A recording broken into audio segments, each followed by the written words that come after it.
안녕하십니까. 저희는 이강택 교수님 연구실에서 미래형 친환경 에너지 소자 개발을 위한 공기극 소재 연구를 진행한 K13팀 김기찬, 나진우, 왕준섭, 임태빈입니다.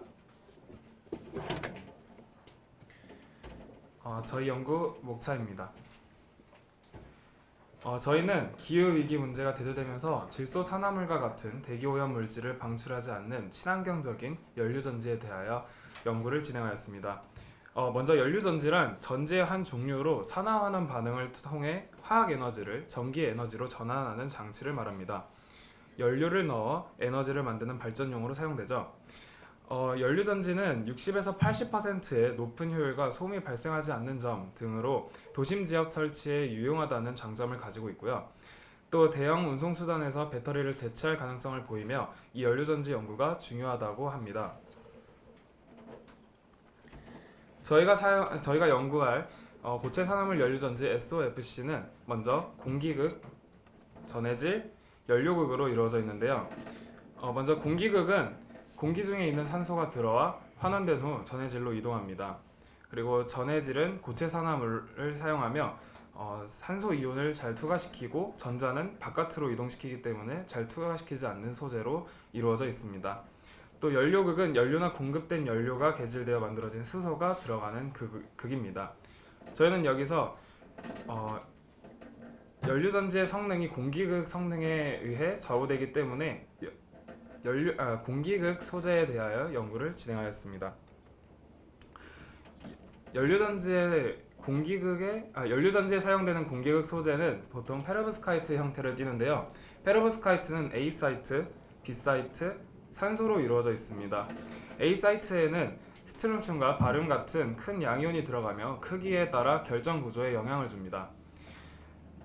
그리고 B 사이트에는 철과 코발트 같이 작은 양이온이 들어가며 주로 전이금속으로 촉매 작용을 하고요. 그 다음에 마지막으로 A, B 사이트의 전화합이 플러스 6임을 맞추기 위해 산소가 떨어지기도 하는데요. 이를 산소 빈자리, 옥시전 베이컨시라고도 합니다. 저희는 B사이트에 들어가는 이 양이온을 통해 연료전지의 성능을 향상시키는 방향으로 연구를 진행하였습니다. 연구 과정에 대해 말씀드리도록 하겠습니다. 저희가 공기극 소재를 합성하는 데 이용한 방법은 솔겔 솔루션인데요. 여기 이렇게 장황하게 나와 있는데 간략하게 말씀드리자면 금속 나이트레이트를 EDTA와 시트르산과 혼합한 후 pH를 적정, 히팅 멘틀에서 겔화한 다음 칼시네이션 과정을 거치게 되면 공기극 소재가 만들어지게 됩니다. 솔겟 솔루션에 대해 좀 더 자세히 설명드리도록 하겠습니다. 먼저 솔겟 솔루션 중 금속 나이트레이트를 EDTA 시트르산과 섞고 pH를 적정하는 단계까지의 과정에 대해 설명드리도록 하겠습니다. 저희가 합성한 공기극 소재는 BSC, BSF, BSCF5582, BSCF5528이 있는데요. 여기서 알파벳 BSC 등은 바륨, 스트론튬, 코발트, 아이론 등의 맨 앞 글자에서 따온 것이고요. 그리고 그 다음에 있는 582, 528 같은 숫자는 이 원소들의 구성 비율을 의미합니다. 그리고 금속 나이트레이트와 EDTA 시트르산을 혼합하는 이유 중 하나는 EDTA가 금속 이온을 안정시켜서 부산물이 생성되지 않도록 하기 때문이고 시트르산은 금속 나이트레이트의 가수분해 속도를 조절하기 때문입니다. 또한 금속 중에서도 질산과 혼합한 형태인 금속 나이트레이트를 이용하는 이유는 용매인 물에 대한 용해도가 높기 때문입니다. 또한 여기 사진을 보시면 왼쪽은 금속 나이트레이트와 EDTA 시트르산을 혼합한 형태의 사진이고 그 오른쪽의 사진은 암모니아 수를 첨가하여 pH를 적정한 형태의 사진인데요. 저희는 여기서 pH가 어떤 영향을 미칠까에 대한 궁금증이 생겨서 pH 8뿐만 아니라 pH 4에서의 실험 또한 수행하였습니다. 그 다음은 솔겟 솔루션 중 히팅 그리고 칼시네이션까지의 과정에 대해 설명드리도록 하겠습니다. 먼저 히팅은 앞서 만든 금속 혼합물을 가열하여 개화한 후 이를 250도에서 부풀리는 과정입니다. 이 부풀리게 되면 왼쪽 사진과 같은 형태가 되고 이 형태를 갈아주게 되면 오른쪽과 같은 파우더 스테이트 형태가 만들어지게 됩니다. 하지만 파우더 스테이트는 아직 페로브스카이트 형태를 띠지 않고 있고 비교적 낮은 온도에서 열 처리를 했기 때문에 불순물이 많이 섞여 있는 형태가 됩니다. 그래서 더 높은 온도인 1000도씨에서 칼시네이션이라는 하소 과정을 거쳐 오른쪽 하단에 있는 그림과 같은 페로브스카이트 형태를 만들어주게 됩니다. 이렇게 페로브스카이트 형태가 된 파우더 스테이트를 이용하여 XRD, EIS, TGA 등의 분석을 하였는데요. EIS 분석을 하기 위해서는 SOFC의 전체적인 요소인 연료극과 공기극, 전해질이 모두 있어야 합니다. 그래서 저희가 만든 것은 공기극뿐이기 때문에 중간층에 들어가는 전해질이 필요해 GDC를 이용한 전해질 제작 과정도 거쳤습니다. GDC를 이용한 전해질 제작 과정은 다음과 같습니다. 먼저 GDC 분말 가루를 계량하여 틀에 넣고 이를 압축합니다. 압축한 상태는 아직 결합력이 약해서 조금만 건드려도 부스러지는 상태가 되기 때문에 열 처리를 통해서 조금 더 견고한 GDC 펠렛을 제작하게 됩니다. 이 제작한 GDC 펠렛의 양면에 공기극 소재를 바르고 그리고 커런트 컬렉터를 장착한 뒤 EIS 안쪽에 연결하면 EIS 측정을 위한 준비가 비로소 마무리되게 되는데요. 앞서 말씀드린 것과는 다르게 SOFC에서 전해질 연료극 공기극이 아닌 전해질의 양면에 모두 공기극을 바른 이유는 EIS를 측정할 때 시메트릭 즉 대칭적인 구조로 EIS를 측정하여 공기극만의 효율을 측정하기 용이하게 하기 위해서입니다.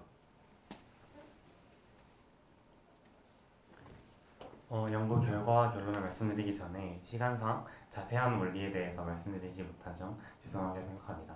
그리고 혹시나 궁금하신 점 있다면 질문을 해주시면 답변해 드리도록 하겠습니다. 먼저 저희는 이렇게 합성한 4가지 소재를 XRD를 측정하는데요. 특이한 점을 보시면 BSC 같은 경우에는 다른 것과 다른 형태를 나타내는 것을 볼 수 있는데 아래에 있는 3가지는 페로브스카이트 상을 보였으나 BSC는 그러지 않았습니다. 이 원인에 대해서 분석한 결과 오른쪽에 보이는 톨러런스 팩터가 0.8에서 1 사이에 존재해야 그 결정이 이제 큐빅 페로브스카이트 상을 보이게 되는데 여기 계산식에서 R 값은 이온 반지름인데 A는 A 사이트의 이온 반지름, B는 B 사이트의 이온 반지름, X는 저희는 이번에 옥시전의 이온 반지름을 넣어서 측정했을 때 코발트의 양이 너무 많아지게 되면 이 T 값이 1보다 커지게 되면서 페로브스카이트 상을 보이지 않는 것을 알 수 있었습니다. 이제 저희는 이 아래 3가지 페로브스카이트 상이 나온 소재를 가지고 좀 더 자세한 분석을 진행하는데요. 보이시는 사진 중에서 가장 큰 피크인 메인 피크를 확대해서 보도록 하겠습니다. 앞선 피크를 확대한 사진인데요. 보이시면 코발트의 함량이 많아질수록 피크가 왼쪽으로 이동하는 것을 볼 수 있습니다. 이렇게 왼쪽으로 이동하는 것이 의미하는 것은 이런 페로브스카이트에서 결정 사이의 거리가 멀어지는 것을 의미하는데요.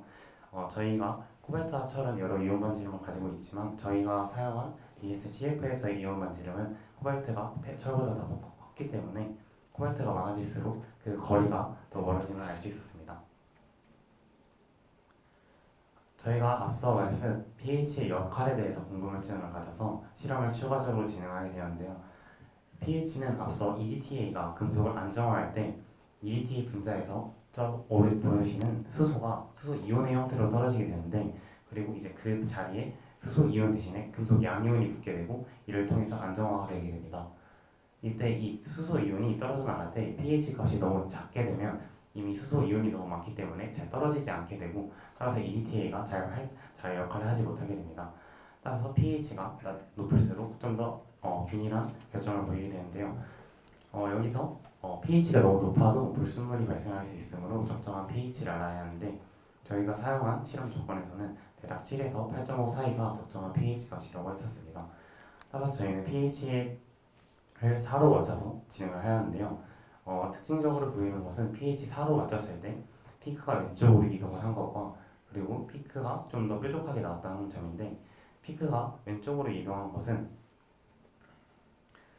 저희가 pH 8과 pH 4를 만들 때 pH 8 측정 후 저울의 수평이 잘 맞춰지지 않았던 것을 알게 돼서 제대로 수평을 맞추고 진행을 하게 되었는데, 이때 수평을 조절을 하면서 코발트 나이트레이트랑 그리고 철 나이트레이트를 그 화학실량이 차이가 큰데 코발트가 더 작기 때문에 만약에 질량이 조금씩 더 추가가 되었다면 코발트의 비율이 좀 더 늘어났을 것으로 생각을 하여서 이 XRD가 시프트 10 정도를 비교를 해봤는데요. pH4가 이제 저희의 가설이 맞다면 pH4가 pH8과 그리고 코발트를 80% 넣은 그 XRD의 사이값의 존재를 해야 하는데, 그 부분에서는 어느 정도 가설이 간접적으로는 확인을 하였는데, 이 정도를 확실하게 알기 위해서는 구성 성분이 몇 %가 들어있는지 EDS를 찍어보았으나 저희가 시간상 확인을 못한 점이 아쉬웠습니다. 그리고 이 피크가 뾰족하게 나온 것이 의미하는 것은 그만큼 결정 구조가 좀 더 균일하고 완벽하게 나왔다는 것을 의미하는데요. 이 부분은 저희가 예측한 것과 반대로 나왔는데, 그 결과에 대해서 여러 논문을 찾아본 결과 대부분의 상황에서는 pH 8이 좀 더 뾰족하게 나왔어야 하는데, 저희가 그래서 변이 통제를 하지 못한 앞서 말씀드린 히팅 멘틀에서의 가열 시간이 영향을 주었지 않나라는 피드백을 거쳤습니다. 다음은 저희가 연구한 내용들을 분석기기를 통해 분석한 결과에 대해 설명드리도록 하겠습니다. 먼저 EIS 분석 결과입니다. 우선 들어가기 앞서 EIS에 대해 간단하게 설명드리도록 하겠습니다. EIS는 저희가 원하는 시료에 전류를 흘려보내 그 임피던스 값을 측정하는 장치입니다. 우선 여기서 임피던스는 교류 회로에서 전류를 흘렸을 때 그 전류가 얼마나 방해되는지 정도를 나타낸 수치입니다. 왼쪽 그래프를 보게 되면 X축과 만나는 두 점이 있는 것을 알 수 있습니다. 이 두 점 사이의 간격이 클수록 임피던스의 값이 큰다는 것을 알 수 있습니다. 초록색깔, 파란색깔, 빨간색깔 그래프가 보이실 텐데요. 각각은 BSCF 5582, BSCF 5528, BSF입니다. 앞서 설명한 것과 같이 이 뒤에 있는 숫자는 비율을 의미하게 됩니다. 빨간 색깔이 코발트의 함량이 가장 많다는 것을 알 수 있습니다. 이렇게 코발트의 함량이 많을수록 임피던스의 값이 낮게 측정된다는 것을 오른쪽 그래프를 통해 알 수 있습니다. 이 이유를 저희가 한번 알아보았습니다. 코발트, 옥시전, 코발트 브릿지를 형성하게 되는데, 이로 인해서 결정 구조가 매우 균일해지게 되고 이온이 통과하기 쉬워져 단면 저항인 ASR이 작아지게 된다는 것을 알게 되었습니다. 다음은 온도를 다르게 하여 임피던스 값을 측정한 결과입니다. 우선 저희는 SOFC를 조사하기 전에 SOFC가 고온에서 더 효율적이라는 사실을 알고 있었습니다. 그 점을 고려하여 850도를 기준으로 하여 850도에서 그래프가 안정해질 때 그 점에서 점점 50도씩 내려가면서 ASR 값을 측정하였습니다. 이 ASR 값 수치를 보면 알 수 있듯이 온도가 낮아질수록 ASR 값이 점점 증가한다는 것을 알 수 있습니다. 이 ASR은 단면 저항을 의미하게 되고, 단면 저항이 증가한다는 것은 그만큼 효율이 떨어진다는 것을 의미하게 됩니다. 우선 오른쪽 수치를 보게 되면 코발트 함량에 따라서 활성화 에너지가 나타나 있는데요. 이 활성화 에너지는 온도 변화에 따른 ASR 값의 기울기를 나타낸 것입니다. 코발트의 함량이 많을수록 이 활성화 에너지가 낮아진다는 것을 알 수 있는데, 이 뜻은 코발트 함량이 많을수록 더 효율적인 연료전지가 된다는 것을 의미하게 됩니다. 다음은 TJ 분석 결과입니다. TJ는 열 변화를 주면서 거기에 따른 중량 변화를 측정하는 분석기기입니다. 저희가 TJ를 이용해서 공기 소재의 온도를 달리하여 중량을 쟀는데요. 여기서 중량이 감소한다는 것은 옥시전 베이컨시, 즉 산소의 빈자리가 그만큼 더 생긴다는 뜻입니다. 그래프를 보게 되면 빨간 색깔 그래프가 더 급격하게 뚝 떨어지는 것을 알 수 있는데, 이 역시 코발트 함량이 많다는 것을 알 수 있습니다. 코발트 함량이 많을수록 옥시전 베이컨시가 더 많다는 것을 의미하게 되는데, 저희가 이 의미를 알아보았습니다. 바륨과 스트론튬은 플러스 2가, 아이언은 플러스 4가, 코발트는 플러스 3가입니다. 하지만 철 대신 코발트가 많이 채워지게 된다면 플러스 6을 맞춰야 되는 조건에서 안 맞기 때문에 전자가 이온의 형태로 방출된다는 것을 알 수 있습니다. 이때 옥시전 베이컨시가 생기게 됩니다. 저희가 이것을 측정할 때 고려한 점이 있는데요. 바로 휘발성 원소가 많게 될 경우 중량 변화가 더 커진다는 것을 의미한다는 것을 저희는 알고 있었습니다. 그렇기에 새 사이클을 돌려 불순물을 제거한 후 저희는 실험을 진행하였습니다. 마지막으로 연구 결론에 대해서 말씀드리겠습니다. 저희는 코발트와 철의 비율에 따라서 어떤 경우에 가장 효율적인지를 연구하는 주제로 연구를 하는데요.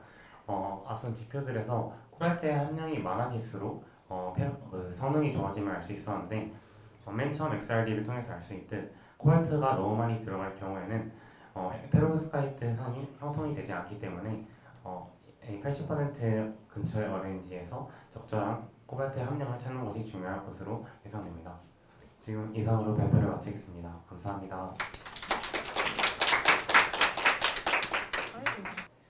저는 전주 한일고등학교 2학년 임태빈입니다. 저에게 과학이란 진로를 찾기 위한 지도 같은 역할을 해주었는데요. 사실 과학이 여러 가지 분야가 있어서 사람마다 조금씩 어떤 분야에 흥미를 느끼는지가 다른데 저의 이번 연구뿐만 아니라 또 다른 친구들이 연구한 여러 가지 이야기를 들으면서 제가 어떤 분야에 관심을 가지고 있고 또 왜 그런 관심을 가지고 있는지를 생각을 하면서 제가 어떤 진로를 선택해야 될지 도움을 받게 되었습니다.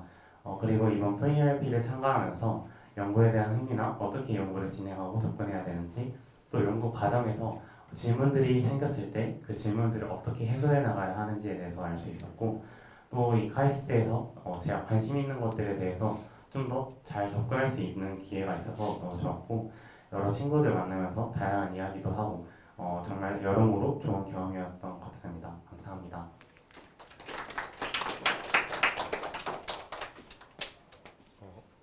저는 강원과학고등학교 1학년 김기찬이라고 합니다.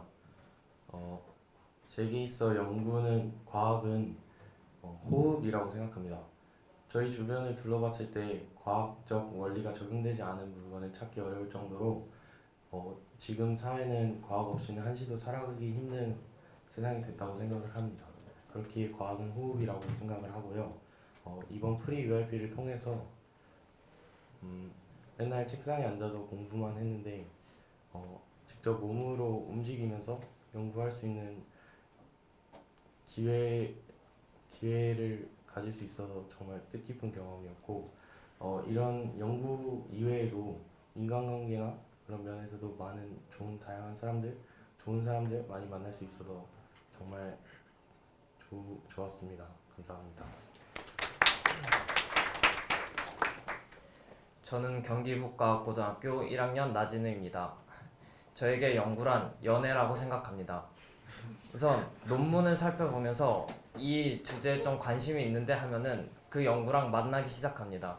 그래서 그 연구에 대해 점점 알아보면서 이 연구에 정이 생기고 이 연구를 지키기 위해 노력하고 또 남들에게 자랑하기 위해 노력합니다. 하지만 연구를 하면서 실패하게 되는 순간들도 있었습니다. 이 연구가 만약 실패하게 된다면 이 연구와 함께 계속 갈 것인지 아니면 버리고 새로운 연구를 만날 것인지 이 부분 또 고민을 해야 됐기 때문에 저에게 있어서 연구는 연애라고 생각했습니다. 저는 이번 프리URP를 하면서 분석기기를 많이 쓸 수 있었던 게 참 좋았던 것 같습니다. 모든 연구는 결론을 내야 합니다. 하지만 이 결론을 낼 때 분석기기는 필수적입니다.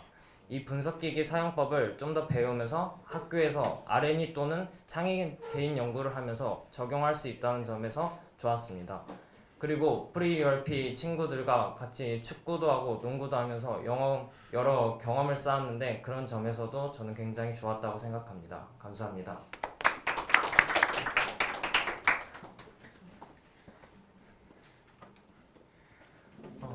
안녕하십니까. 저는 제주과학고등학교 왕준섭입니다. 저는 연구가 인생과 비슷하다고 생각합니다. 연구도 인생처럼 이제 답이 없어요. 그래서 이제 새로운 길을 개척할 수 있고 또 새로운 걸 발명할 수 있다고 생각합니다. 이러한 점이 뭐 연구의 매력이 아닐까 싶고요. 이번에 카이스트 프리 URP를 통해서 이제 새로운 지식을 알고 많은 전문 기자재들 다뤄보면서 연구를 진행했었는데 팀원분들하고 너무 좋으신 조교님한테 정말 감사드리고 정말 뜻깊은 경험이 됐던 것 같습니다. 감사합니다. 네, 안녕하세요. K13팀 조교 김동현이고요. 인터뷰라고 하니까 뭐 이제 대학원 면접이라고 하면은 이제 뭐 장황하게 설명을 하겠죠. 근데 이제 방금 잠깐 생각을 해봤을 때 요즘 제가 생각하는 연구는 약간 카페인 같은 것 같아요. 멈출 수도 없고 끊을 수도 없는 제 삶의 일부가 되었고 앞으로도 뭐 건강에 이슈가 생기지 않는 이상 계속 해 나갈 것 같은 게 저한테 이제 연구의 의미입니다.